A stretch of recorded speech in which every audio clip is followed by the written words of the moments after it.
Channel 24/7 এর সকল দর্শক বন্ধুকে জানাই শারদীয়ার প্রীতি ও শুভেচ্ছা।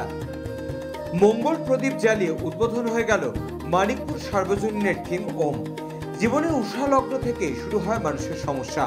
তখন থেকেই জীবনের প্রতিটি ক্ষেত্রে মানুষকে মুখোমুখি হতে হয় বিভিন্ন ধরনের জটিলতার।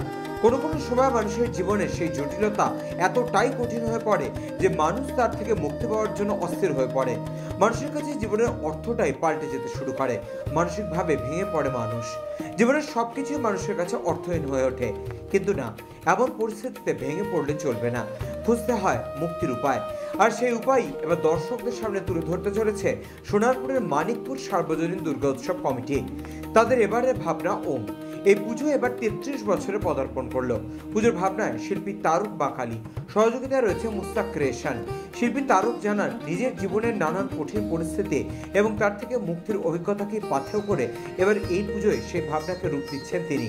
তার জীবনে আসা এমন কঠিন পরিস্থিতিতে তাকে বলা হয় ঈশ্বরের শরণাপন্ন হতে, মেডিটেশন করতে, তাতে অস্থির মন শান্ত হবে, সমস্যা থেকে মুক্তি পাওয়া যায়। আর সেটা করেই তিনি সুফল পেয়েছেন।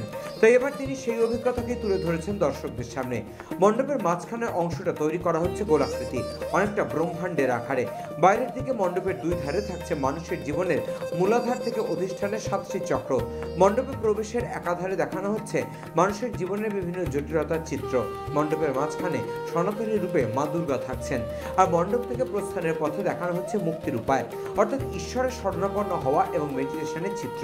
পুজো কমিটির সদস্য অরিজিৎ সরকার জানান, এবারে এই পুজোর বিশেষত্বে থাকছে কুমারী পুজো। পুজোর উদ্বোধন করলেন নরেন্দ্রপুর রামকৃষ্ণ মিশনের মহারাজ ও রাজনৈতিক ব্যক্তিত্বরা।